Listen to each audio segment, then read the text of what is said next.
We have our keynote panel that is about to start here on artificial intelligence, where are we now? And I want to point out that, Chelsea and I, we don't just get to kick back in the summer. We're actually looking at what's going on across California and at different colleges and what are other PD people doing at their colleges. So AI seems to be the hot topic at almost every community college right now in terms of their flex day, professional day.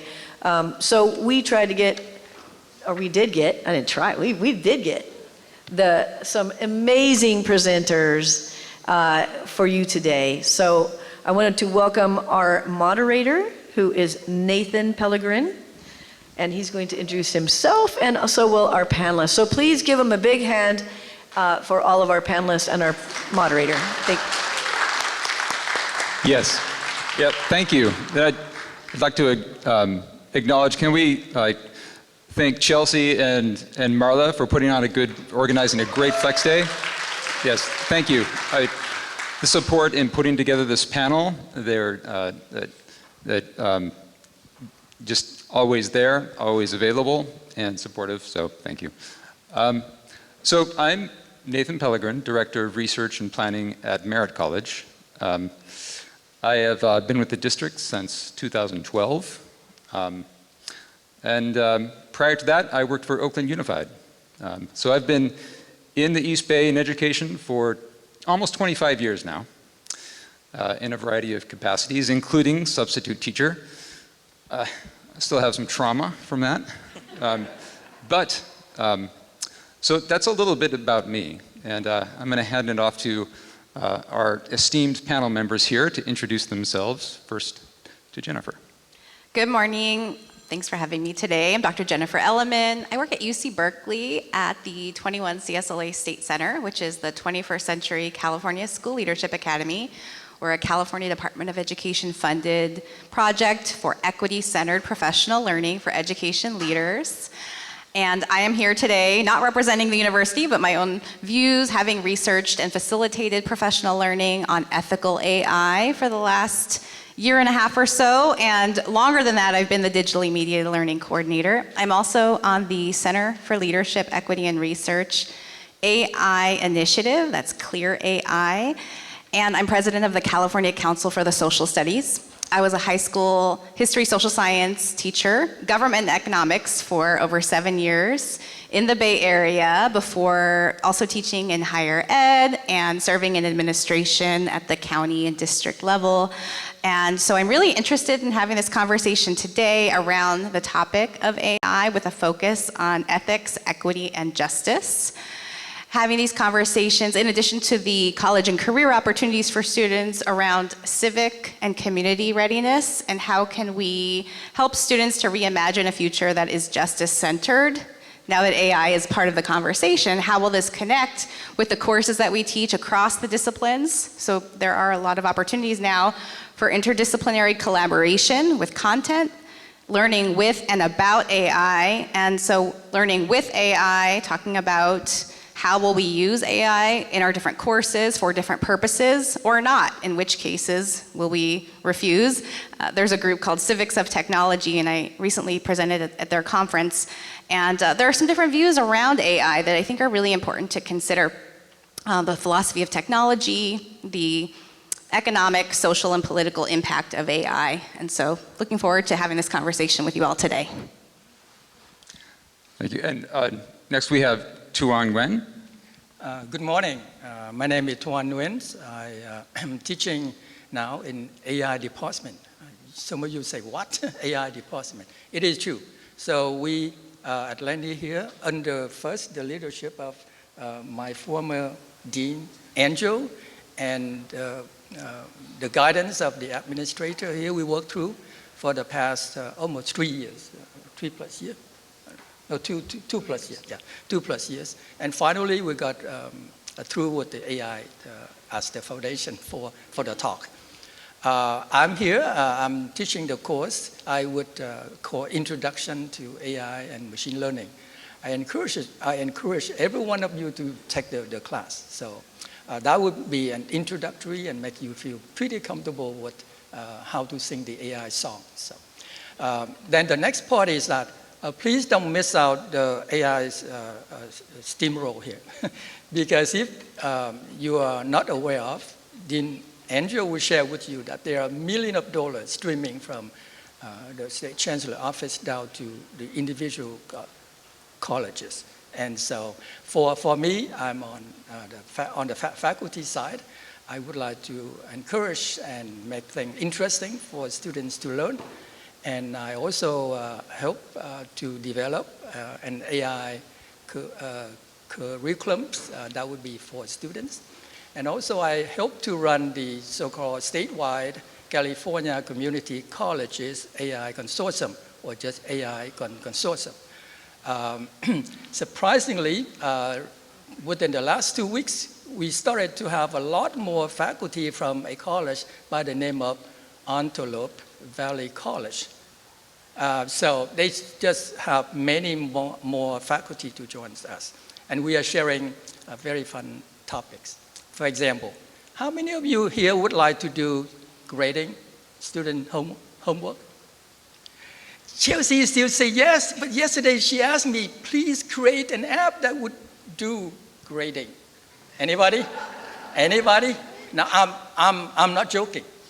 I'm going after English faculty, psychology faculty, and communications, because the grants that we work on will allow us to select a few courses which we decided to work under AB 1111 to create the apps with the features of self-grading.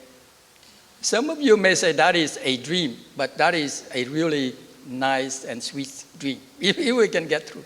So, but then there are tools already that doing some sort of auto-grading, but here we grade English, psychology, communication as the start. So please help me, join me. I propose collecting data from the Data and Research Committee at ASCCC may come down to the line, that I will be helping to come and reach out to the faculty to collect data so that we can possibly train an app in the future soon. Thank you so much. Thank you, and we welcome back Angel Fuentes. Hi, hello everyone. My Laney folks, hello.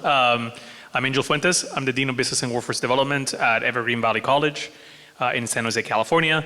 Previously Dean of Math and Sciences and Engineering at Laney College.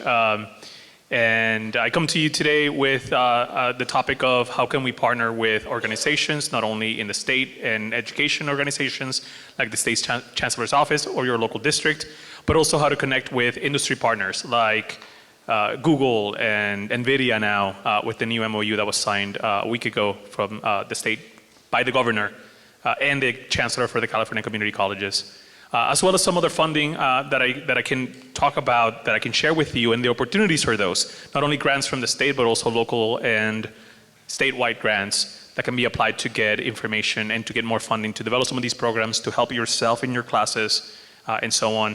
And I also come to you, I started the first associate's degree in artificial intelligence in the United States. It's been a few years now, when I was a faculty member in Maricopa County in Arizona. And then brought it, thanks to the leadership of Tuan, he developed and I led him on that work. And now we're working on spreading it to more places and trying to get more colleges involved, not only in training faculty and staff, but also in training their students for the jobs of the future. So I cannot wait to discuss some of those things with you. Thank you so much. So as you can see, there is a wealth of important information here. Among the three of us, we're going to try and get through this and provide as much as possible. To that end, we have some overview to get everybody in the right frame, and we encourage your participation.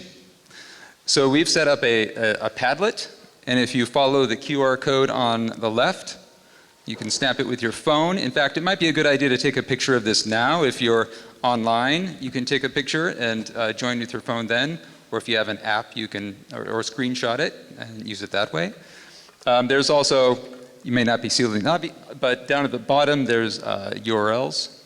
That is on the left. On the right, there's the resource. You might want to hang that on for later. to reference later, but a list of resources that we've compiled, extensive. And so I'll take just a few more seconds to let people, snap their photos online. So share your thoughts or questions in the Padlet. We'll be moving to a question and answer period later. Also, this is being recorded, and it will be put on YouTube later. So if you miss any part of it, you can go back and reference it there. And with that, I'll advance the slide. So a quick overview of what this is going to do. After this overview, we're going to have the panelists kind of present what they have as a high-level distillation of the essential information they want to impart to you. And then we're going to go into a panel discussion and then a Q&A.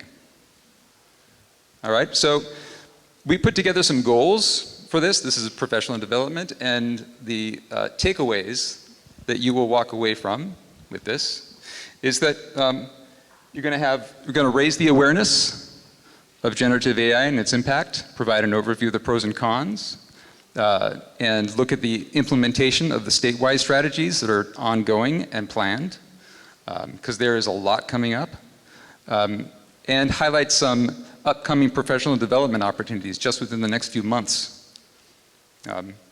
and offer the relevant resources that you can go to dive deeper into some of these important topics.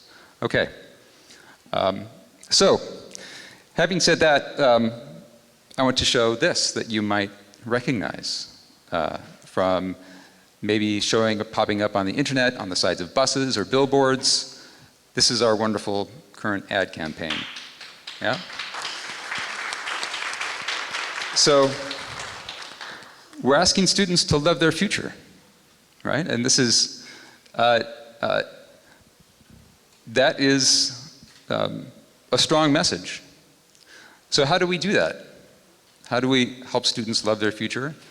And in turn, how do we love our futures as educators? And this is I mean this as a serious question and as the context for why we are looking at AI today. So I think they're strongly connected, and we should ask ourselves, what should we know and how should we respond to what is going on with AI and generative AI in particular? Because it's very clear it's rapidly changing, transforming education and society. As students right now, they are navigating this. It's like, it's uncertain, there's a lot of uncertainties. But at the same time, they're exploring it. So just to make this point clear, this is some results, just some findings from surveys conducted in the last 6 months on the topic of students and use of AI and their concerns. And as you can see, what they are really concerned about, and here are just 5 of them. They're not ranked in any order of importance, but they're pulled from these 5 sources, which are contained in the resource list that's provided along with this. What are the acceptable and ethical uses of generative AI technologies in class? Classroom policies. How will AI be used in future work environments, and how do we upskill for those jobs? Which jobs will AI replace, and which ones will it create? How is AI being used for social control, misinformation, and fraud? How do we protect privacy and security in an AI-driven world? So I think it's pretty safe to say we all share these concerns, not just students. So we're here to try to develop informative and helpful responses to those. Okay. So third, so we're unified on the student need. That's why we're here.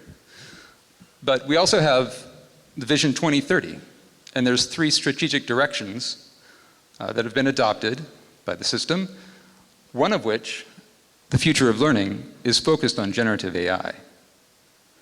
So that explains part of why we're here and a lot of what is more to come as what is being planned to adapt to change. And then finally, I want to note the upcoming events. So very quickly, we'll see that the Foundation for California Community College's Learning Lab webinar is coming up on the 16th and 30th, and AI-driven active learning. August 19th to December 24th, this fall semester, is Tuan's course. September 9th to September 10th, there's the Future Summit happening at De Anza College in Cupertino. And September 24th, there's happening developments with AI, opting in and opting out by Jennifer Elemen here. So, and that will be a virtual session. And also October 11th, there's a workshop on using AI as learning tools. That's part of the Strengthening Student Success Conference. So all of those will be upcoming, and please keep track of them if you have opportunity to participate.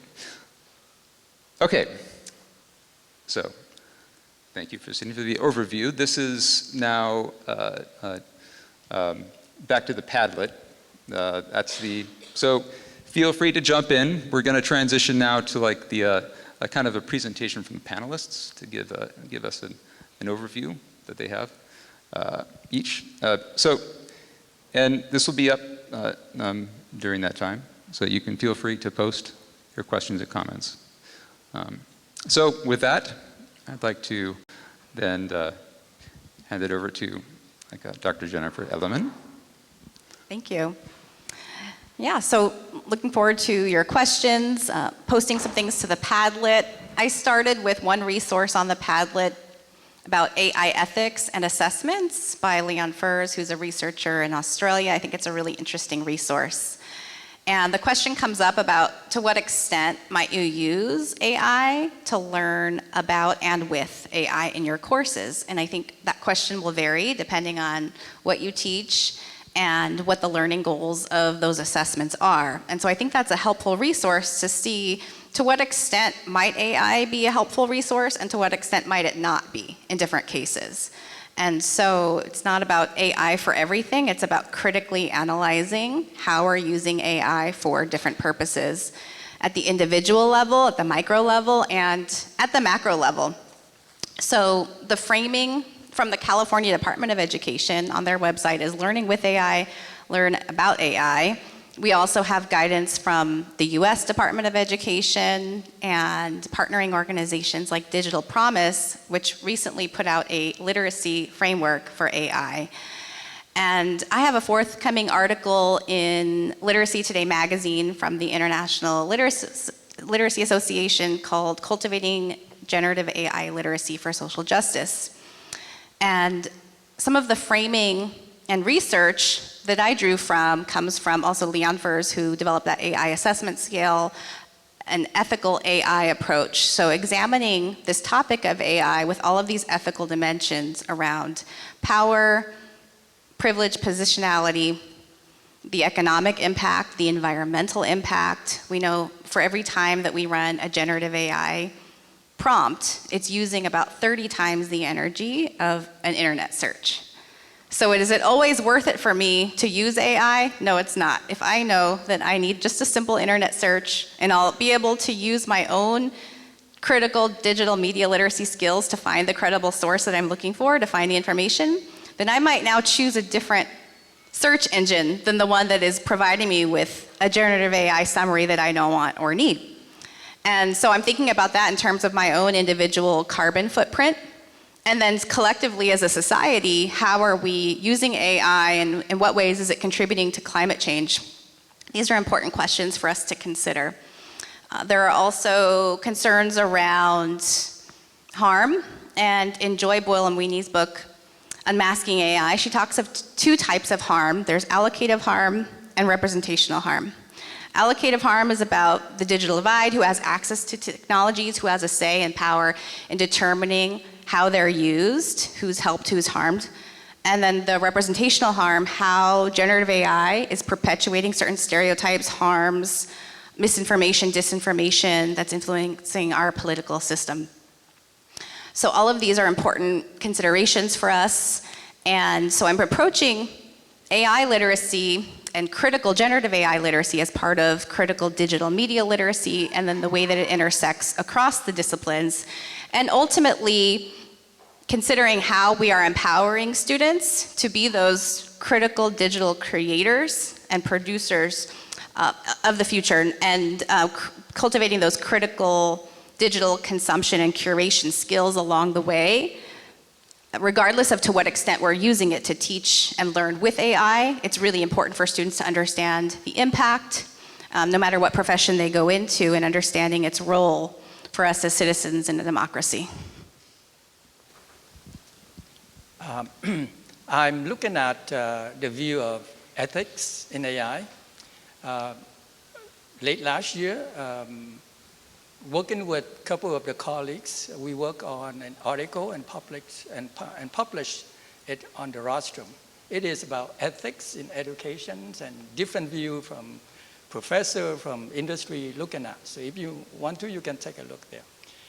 But the issue of ethics is everywhere, and it's easy to get confused and not to be kind of like encounters or get supported.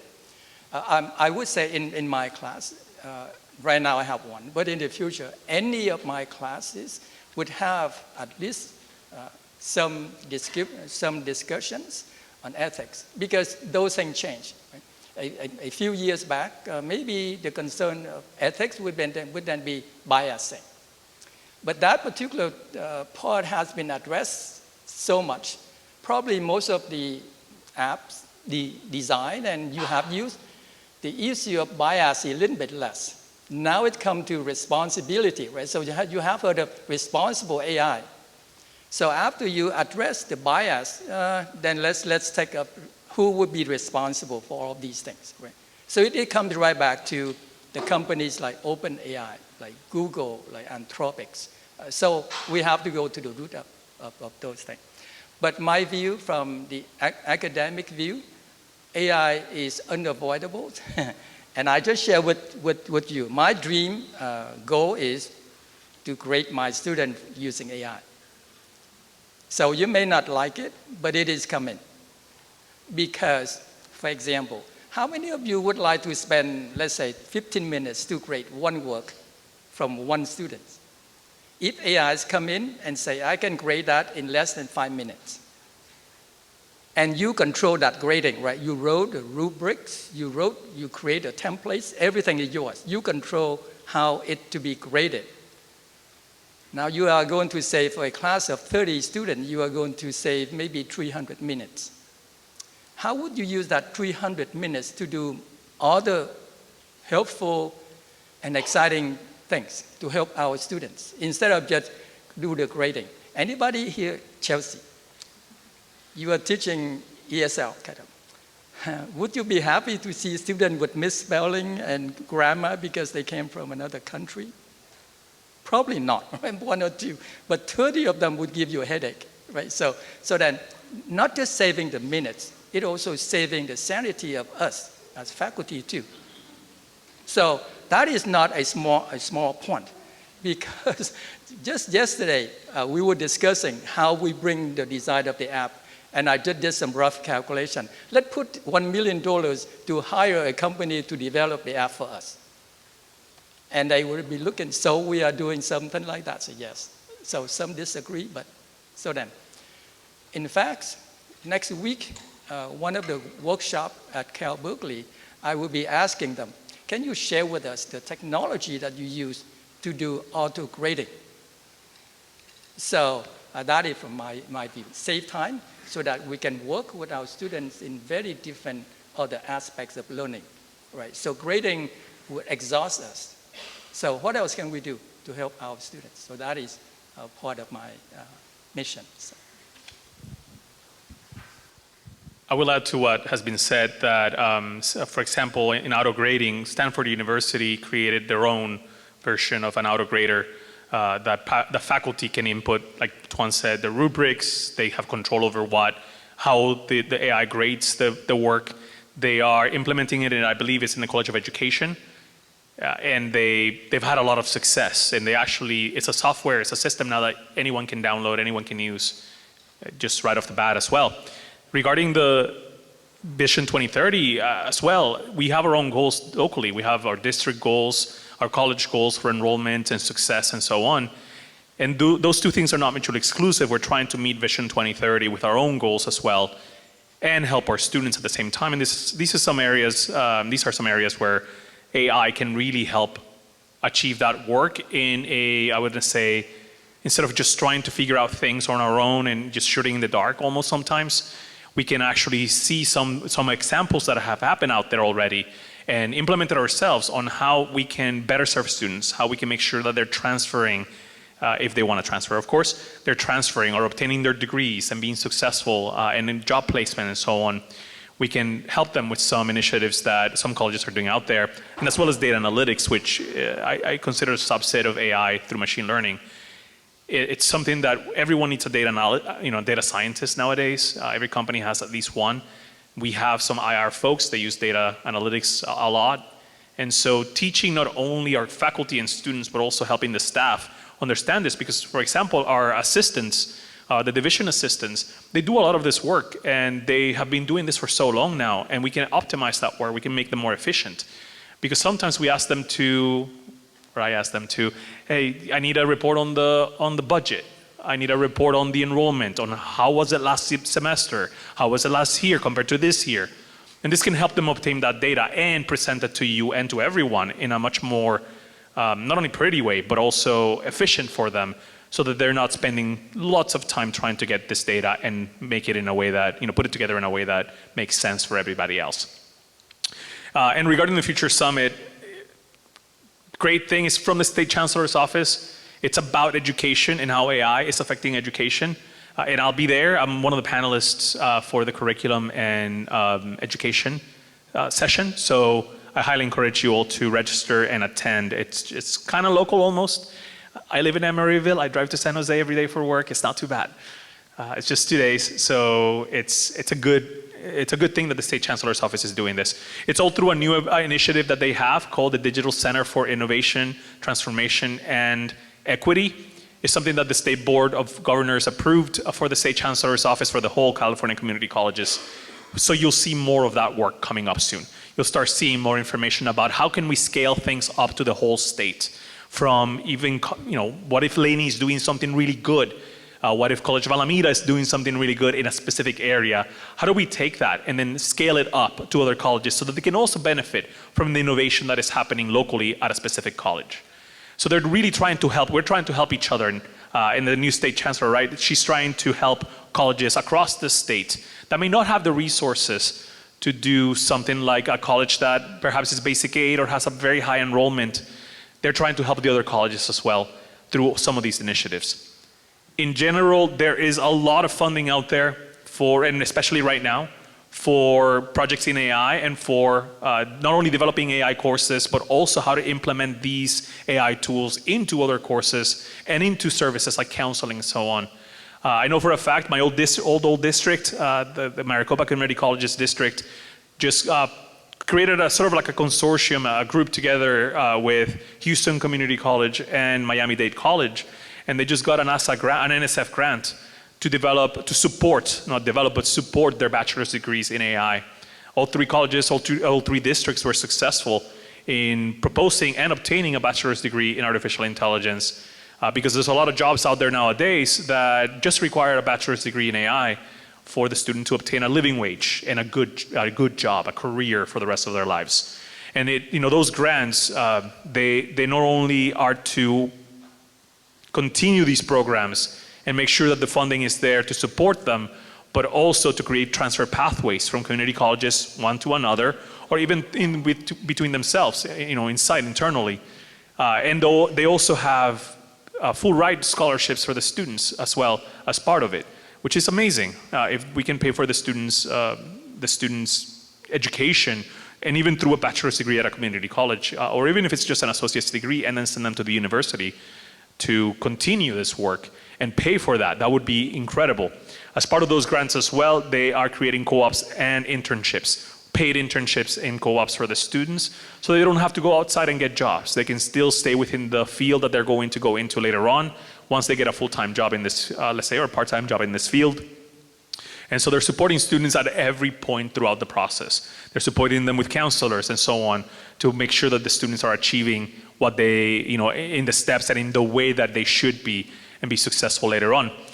That's from the, just globally from the federal government, there's grants there, but there's also some local. I know that, for example, our colleague here, Tuan, has applied with a few colleges to a grant, state grant from the California Learning Labs. But on top of that, the chancellor, the state chancellor, Chancellor Christian, reached out through one of her employees because they want to do a project in data analytics. And so they asked us to propose some funding. So I got together with a colleague, faculty member from my sister college, San Jose City College. And we put together a proposal for $1.5 million to support this project, to expand data analytics projects and programs across the entire state. And the chancellor wanted us to ask more. So there is funding out there for projects like this. The funding is coming from an outside organization, a third party, nonprofit. But there is funding even from there to support projects like this one. So we asked for a little more and they said yes, so we're waiting now for that. So our faculty here, Kyla, stay tuned. There's gonna be some funding here for supporting these programs and making them just top notch. And that's just that kind of funding from state and federal. We also have industry, local or in the area, that are supporting projects like this. If you want a working curriculum, if your college does not have the expertise at the time to create a program in data analytics or in AI, you have companies like AWS, Amazon Web Services, that have a Teach the Trainer program that is free, and actually when you go through it, you get a stipend, and I think it's $500 now, and you get a few continuing education credits from Stanford University just for completing the training. And then you are now allowed to teach the course that they put together by their experts in data analytics and machine learning. Now you're allowed to teach that. Google has a similar set of certificates that you can take and not only get an industry recognized certification, but also learn how to teach these courses. And then the big one that is that I can remember right now that is very recent, it's the last week, as I mentioned, the state governor, Governor Newsom, and Chancellor Christian, as well as the leaders of the UC system and the CSU system, signed an MOU to support with NVIDIA and the CEO of NVIDIA to support the development of AI programs, of faculty training in all areas, not just in computer science, but also in English and psychology and so on. And also expand programs. And although it doesn't commit to specific funding, there is language there to support funding for the community colleges in the state, as well as support equipment. AI equipment is very expensive in some cases. Some of the work that is done needs high power computing. And so they're willing to support us on that area as well across the entire state. On top of that all, on that side, they also want to support us with research projects for students and internships. And so we are now putting students not only in the cutting edge of research in AI, but also giving them the opportunity to get sort of on-the-job training through hopefully a paid internship, which is what we're pushing for. I was very glad I was invited to be part of that MOU, and it put my own little spin on how can we support the students with internships? How can we support the students with money, right? Because they sometimes work full-time jobs outside of this, and then they drop out because they don't have the time to work and study. So how can we support them on that as well? And the last little bit that we were able to include in that, I was able to include in that, is our staff members. How can we also support staff members with the data analytics project to teach them how to do some data science, and with the AI work, how to teach them how that applies to their job. How can they optimize their own work and just not basically pull their hair out like I do sometimes myself. So these things are going to help our colleges just from top down, not only from the student level, but also on the staff level, and then the faculty as well, to be just more optimized in what they do. Yeah, thank you so much. Just to follow up on, just to make sure I got it correctly, it's the Digital Center for Transformation and Equity? Is that correct? Transformation and Equity. Thank you. And the California Learning Lab, wonderful, like lots of resources. So where can people go to find out more? Is there a collected source for the funding? Sorry, Tuan. Yes. Angel is a bit modest. He is the director of that segment of the activity that he just shared. He is the director.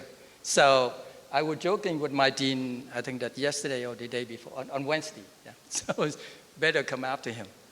Because there are so many call out for volunteers to participate in the programs, which I forwarded to resources. In total, they're looking for 93 faculties to participate in their programs. So I forward the emails. I hope that will be distributed or shared. And then for me, I will do my best because I can reach out to some of the folks at the State Chancellor Office.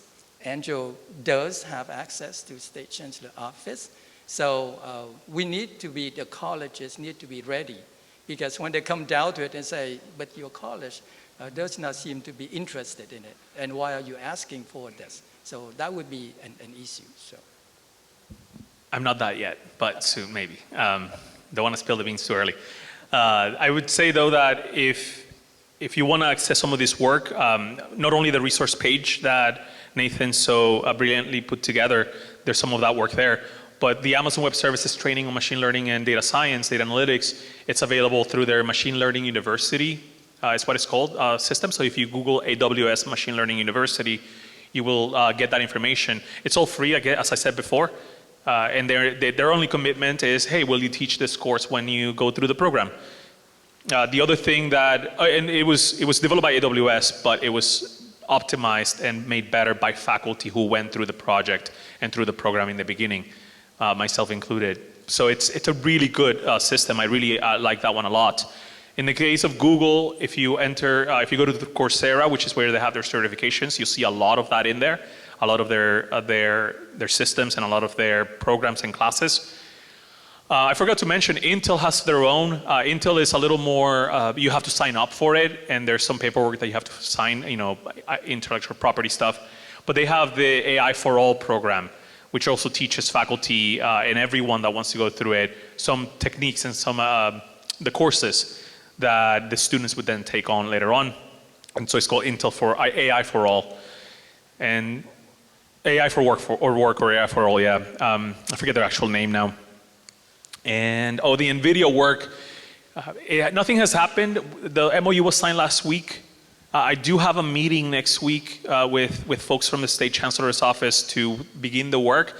I cannot say exactly what we're going to begin with, but I can say that I lift a little bit of my heart at Laney. I've included Peralta. I've mentioned, hey, we want to include also Peralta in the first role of this, so that our students in Oakland, in the area around Oakland, are also benefited from this. So you'll hear more soon about what we're going to start doing, but it's faculty center at first, and it'll come here also from the beginning. That's my push right now. Not only to my district, which of course, it has to come to San Jose Evergreen, but I also want to bring it to Peralta. Thank you. I have a question for Jennifer and also a follow-up for Tuan.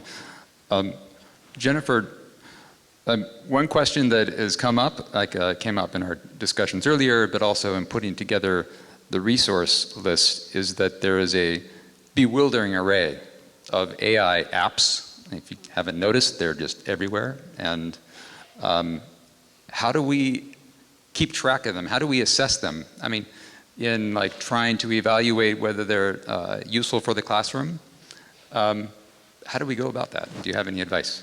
Yeah, so you have your institutional policies around adopting specific applications. I would defer to that, right? Our IT departments. And then becoming critical consumers and curators of these tools is very important. The user agreements, which have the privacy and security stipulations, are very important. I know these are very long documents, right? And many times people scroll through and click accept. Well, I would challenge us to be more critical in reviewing those user agreements because we want to make sure that we are in control of how our data is being used. And also, we are responsible for not compromising the data of our students. So there are laws protecting students' rights, FERPA, COPA, and we need to defer to these to make sure that students' rights are protected, their privacy is protected. When these apps are being developed to help us plan lessons and grade assignments, we have to be very careful about what data we are submitting to these apps, and do we have student consent to be using these apps. So that's very important to consider. Also, these apps are early in their development. They're not valid and reliable yet. The technology is very early and emerging. And so while the research is being done, and we know that that's a lengthy process, and I'm very curious to see what comes of that. We know things are speeding along quite quickly.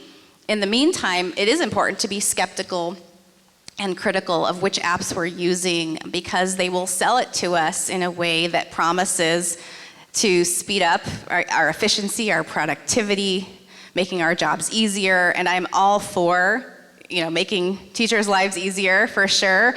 We know how much time and effort goes into it.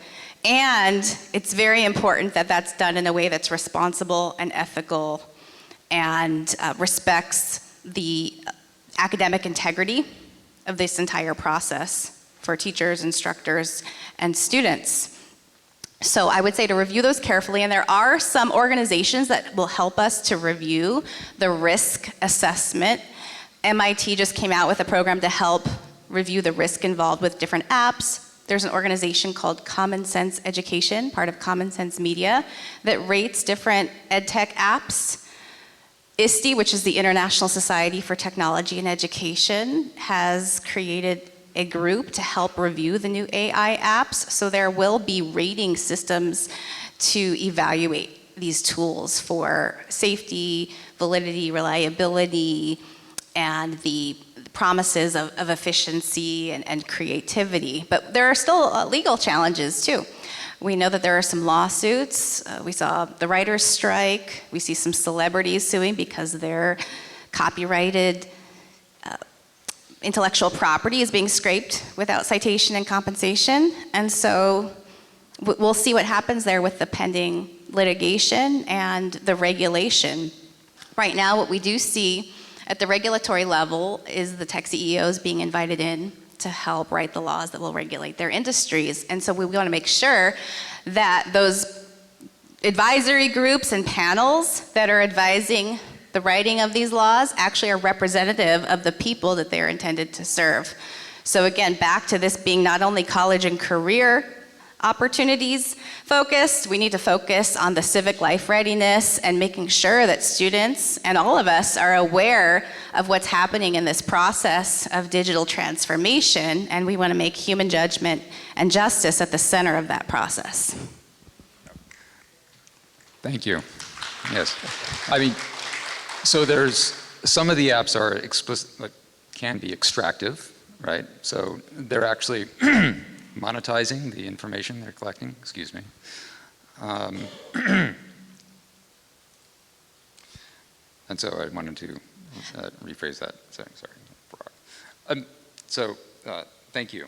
And I think that's goes along with kind of the concern for how do we become critical consumers, and we're not just being Pollyanna about like the future of AI and AI applications. There is plenty of room for skepticism. This is about like being a critical consumer, being a skeptic, even a pessimist. That has a role. So thank you. had another follow-up question for Tuan. Can you show us more information about what is happening locally at Laney College? I know you had prepared some slides. Did you want to say some more about that? Kind of yes and no. we can fly through those slides really quick, but then I will come back with my view on the apps. Yeah, so my view as a consumer, as a faculty and educator is a bit different. so I would like to share with you on that. Essentially, I have helped to create a CTE AI curriculum since summer of 2023, and a sample of that has been published on the website. But there are constant change and addition to the technology. So within the last 5 days, I had to then go back and then update the website to include the so-called Gen AI. And so I would like to bring in the so-called importance of generative AI, Gen AI. Right now, in many sectors of the industry, education, healthcare, everywhere Gen AI is unavoidable. And it's somewhat easier than train an app for your own need. So that is one. I would like to come back to the point of be a critical consumer on apps. Nathan, from this list, generated about 30 different apps, right, including like ChatGPT, Gemini, and so on. My question then, how many of you would claim to know and use well 5 apps, 5 AI apps? Okay. I claim that I only use 3 apps. One, Grammarly, because I'm not good at English. Yeah? Before I send an email to the president or to higher up, Grammarly will have to help me. Yeah? Next thing, I will search through either Chat or Gemini for information. If you go and you ask, can you give me a list of healthcare issues? I don't think that you want to do it by your own, because it will take you a week. Chat will give you that list in 5 minutes. And then you can work on from that, right? So I believe that I have used Chat and Gemini quite well. The next one is to fill in code, right? So for my work, I only feel comfortable with 3 apps. So then how can I talk about the list of more than 30 apps that Nathan generated here?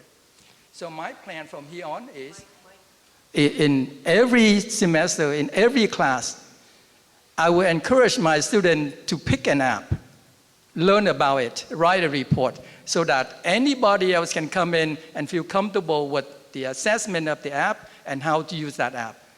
And I think that I shared with my Dean Inger the other day that I have something called work-study fund. I'm going to pay my students to do that, because I cannot go around and learn even 2 more apps per semester. But 5 or 6 of my students can learn 2 or 3 apps and share with me each semester. Then the next semester, I can sing the song of AI apps, right? So that is part of your planning. Because if you outright reject AI apps, your student will come to you and say, can I use that app to finish your assignment? What would you say then? No?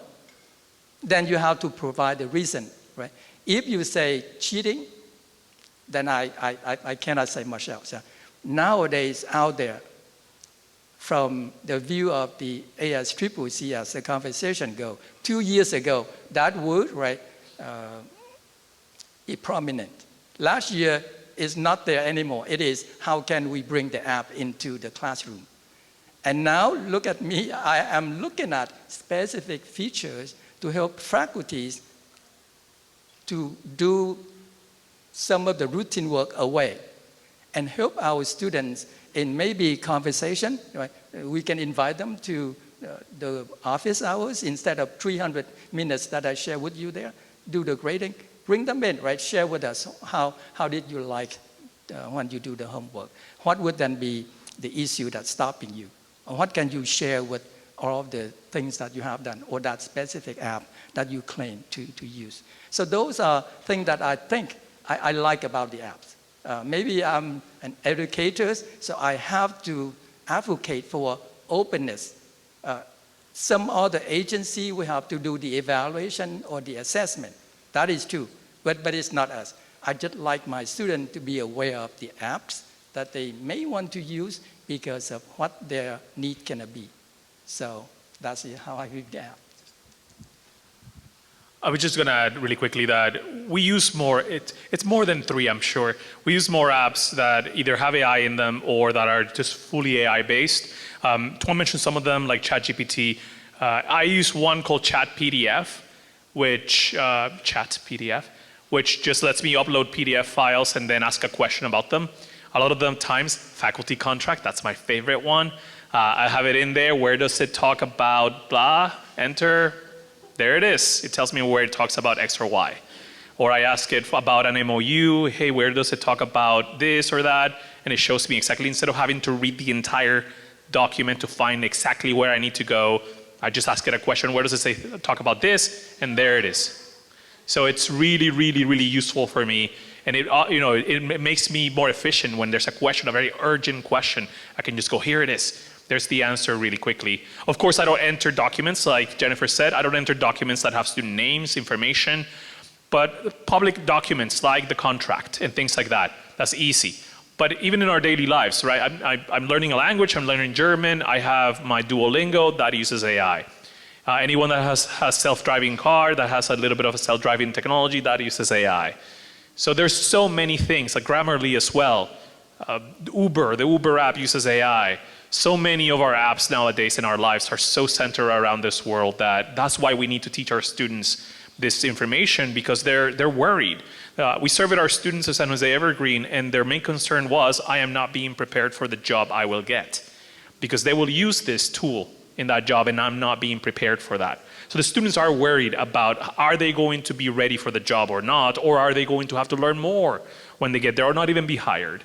So that's why I think another reason why we really need to have a critical thinking on this subject and do what we can, do our best to try to see how we can help them the best. Yeah, thank you. I just want to highlight from that too, learning from students.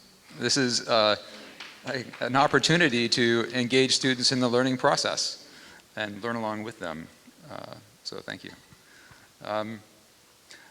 So I think now we can move to like Q&A to see if there's any questions or from the audience or from those joining online that would like to ask the panelists.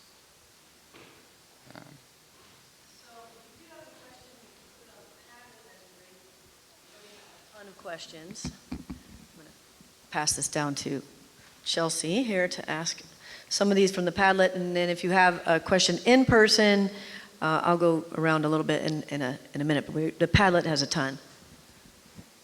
There are some questions about policy. So what are the best practices for a campus to develop college-wide AI policies to support pedagogical innovation that supports student digital literacy while framing ethical practices?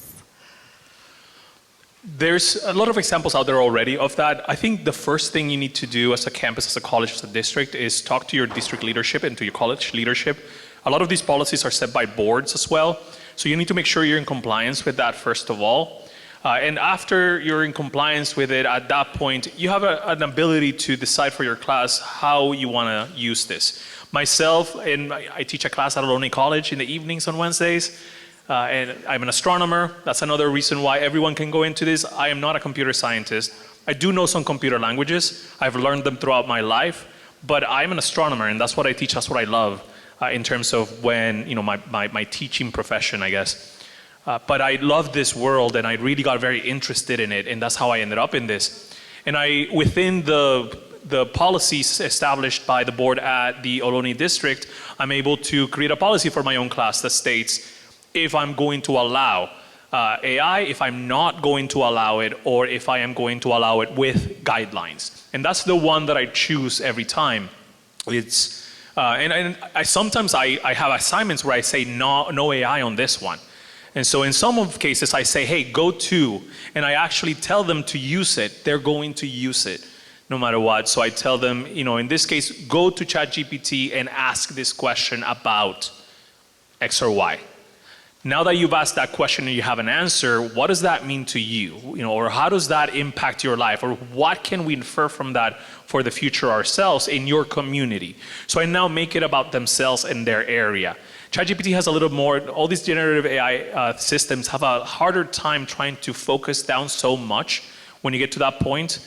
And so the students are now able to start asking questions to themselves. Hey, how can this whole discovery, we flew a helicopter on Mars. What does that mean for technology, for our technology on Earth? So it's a matter of make sure you're within the policy overall for the district, and then within those guidelines, try to figure out if you're going to allow it or not, and then create your own guidelines for that. If you're going to allow it, where, when, and how much, and in what settings you're going to do that. I think that is the best just way forward for this. And in composition classes, for example, it's a problem, right? It's the area probably that has been one of the areas that was hit the hardest, if I can use that language here, in terms of how policy is affecting and how the use of generative AI is affecting that area. But there's places where it can be used for first drafts, for correcting grammar. How do I learn, what is the proper tense for this verb? Even in language learning, right? I want to say this in German. Sometimes my Google Translate answers are not good, and my professor told me that. So how can I improve myself? Sometimes I have a question, what is the proper way to say blah or blah? And so the professor allowed us to do that as well, and that helped me learn a little bit better in terms of many different aspects of, as a student myself. So it's really up to you and how you're going to fit within the policies of the whole district. You guys, we have about 50 questions up here. So I want to keep moving on, and if we can keep the answers a little shorter, it would be great. So this is from the Zoom. I'd like to ask the panelists, why haven't we developed technology to determine whether or not students are using AI to write their essays? I understand there's a time and a place to use AI, however, it feels very unethical that students are able to be dishonest about it. Can I jump into it? Okay, I'm going to answer that question through an example that I just did last week. As mentioned, I'm hoping to apply for a Learning Lab AI grant. So the cohort asked, how do we actually create an AI app? What kind of things that we are doing? So I said, we are creating a personalized app that will be customized for individual classes. So let me run 1 minute to it. I will be training my app, let's say, on English.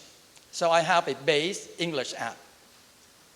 Then I ask Professor, let's say John, would you like to personalize that base app into becoming your personal app in history?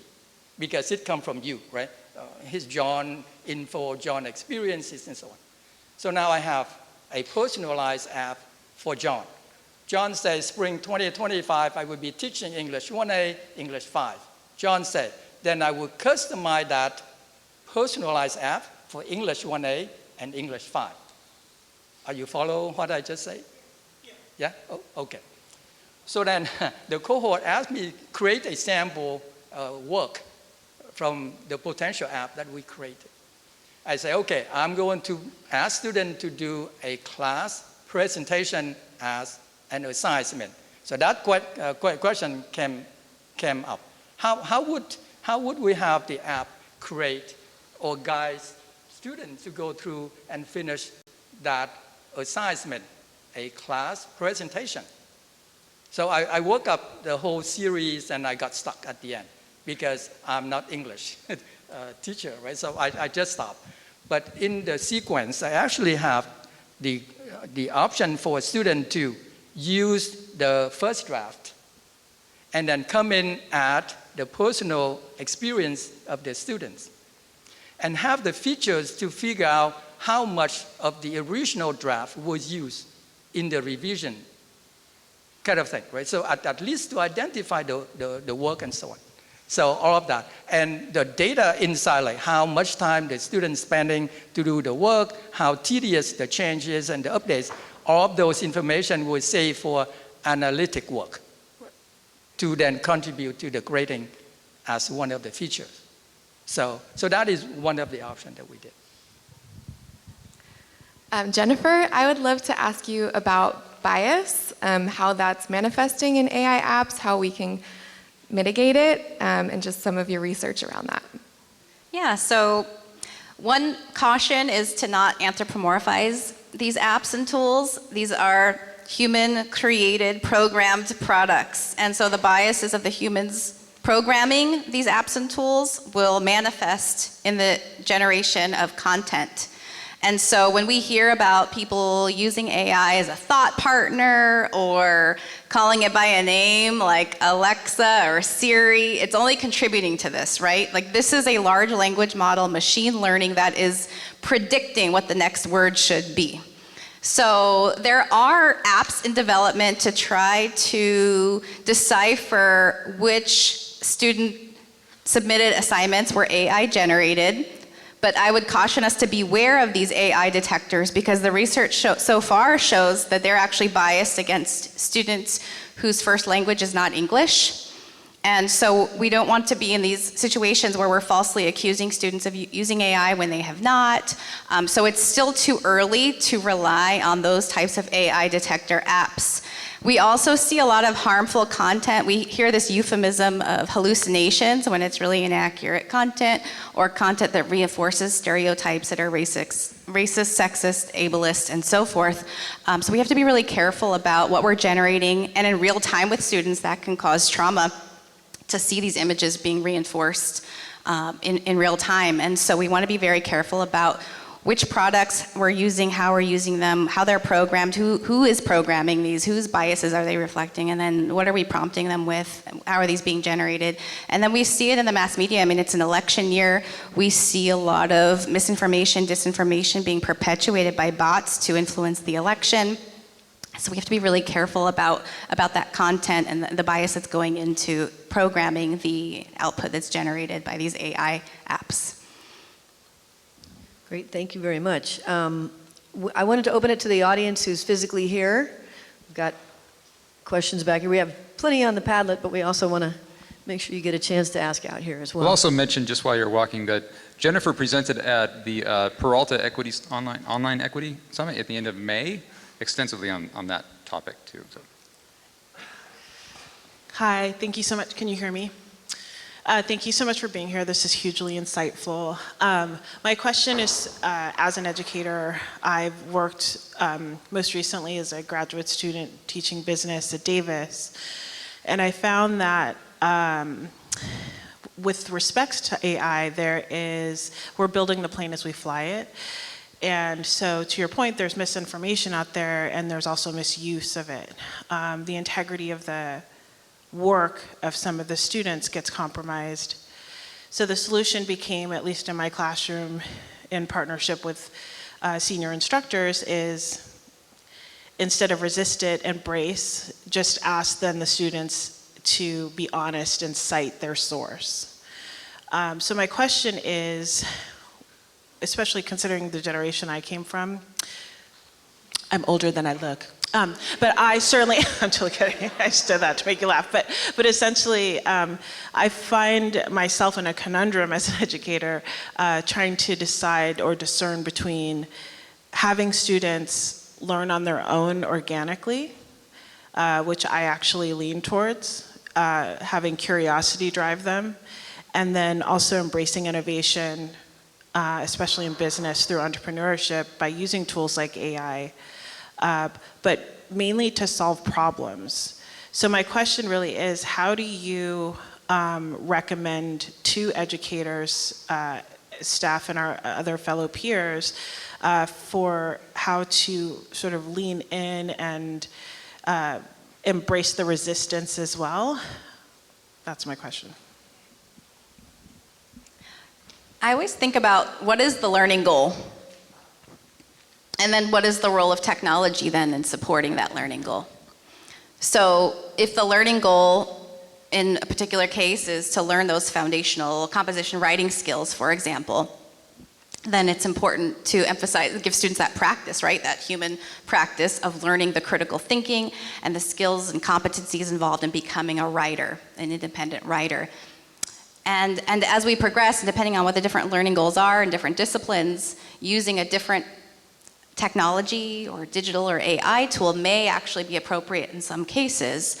And I think it is important to be transparent in that process, to say how we're using AI, how you as an instructor may or may not be using AI to a different extent, and then for students, the considerations that they have as a learner to be self-directed learners and choosing different technologies, digital tools, and AI apps when and if it's appropriate. And so I think that transparency is really important. And so on the Padlet, there is a link with different examples to different types of assessments and assignments that are transparent, where the students report what types of tools they used in the process. So there's this reflective piece of not only what they learned, but how they learned it, what their process was in reporting out, and that sharing. And so then it is a partnership of learning between the instructor and the student. And so we're critically evaluating which tools to use that support our students in achieving those learning goals. I just add really briefly that I think this is also an opportunity for colleges and administrators and faculty to get together and figure out what is the best way to approach this topic in specific class X or Y. As I said, I'm an astronomer. It's really easy for me to get away from ChatGPT and those issues because I just ask them, use this simulation software to get data to do this. And that can't be replicated, right? If they to put that question into ChatGPT, has no idea. It just gives them random instructions and doesn't give them an answer. So I'm lucky in that sense. They need actual collection of data to get to an answer, and that's how I grade my classes now. That said, this problem is worse in online classes because there is no interaction between student and faculty. So there's an extra level of perhaps students just directly going to ChatGPT and getting answers from there. And so I think this is a great place to start having conversation and says, is this class better taught in this modality or that modality? Who can teach it in an online modality and does well in it? And does, is able to handle those kind of issues, and who, like me, I do not like teaching online for those issues, for example, so I will teach in person and prefer in person for that reason. So I think it's a conversation that can be had now. What is best for you as a faculty member, and what works for the students as well? Yes, there should be a mix, there should be some online classes, I'm not saying get rid of them, but what fits better for me? In my case, I just prefer in person. Can I just add 2 more points on that? So one is there's the Universal Design for Learning framework, UDL, which helps us to design for multiple means of engagement, representation, action, and expression. So we help students to become those self-directed learners with agency and voice and choice. And then there's another resource, a crowdsourced document by Lance Eaton, which has hundreds of instructors' syllabus examples that they've shared about their different policies on AI in their courses. So that's a great resource to reference to see different examples, how different instructors are approaching this question and decision about how to use AI, to what extent to use or not to use it with students in their courses.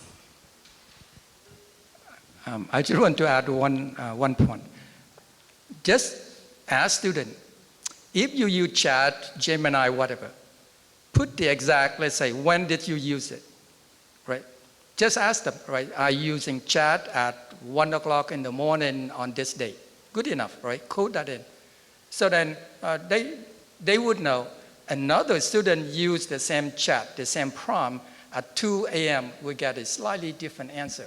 So if you're saying that they just copying things, yes or no, right? They are copying from chat. And hopefully by designing your homework, students should then be interject his or her own experience as a follow-up. Or else, all of us, let's think about this. That's a great point. Okay, all of us is doing a scientific cheat. Why? We read books. We learn from books. We learn from articles in a very guided way, right? A professor saying this. Now, why do we stop our students to find their own ways of learning? right? Many of them, anyone here can ask your student that they read the textbook that you asked for in that whole semester. Did they read the whole book or the chapter you're asking for? Probably not. They come right to chat. They chat, can you give me this hint? Right? So then we have to allow that kind of learning creativity, or else they're going to be very frustrated because they're going to go to Discord, they say this, that. They go to their social media, they say this, that. Instead, let them go to their chat. Ask them recording your chat session and move on. That's a great point, and I would also advise referring to like MLA, APA format suggested guidelines for students citing use of AI. That's been changing over time now too. And then an instructor at College of Marin, Anna Mills, has been providing some open education resources for college instructors, especially around writing. You can look those up. She's got some great resources to support instructors having these conversations with students transparently about those learning goals and how instructors and students are using AI in their courses. Thank you so much. Do we have time for one more? No, we actually have to stop because we have to Okay. leave a little room for our people to take a break. Yep. And also, and then we get ready for Tamil. So just wanted to thank you all for being here. Let's Thank give our you. panelists a hand. Thank you, Tamil.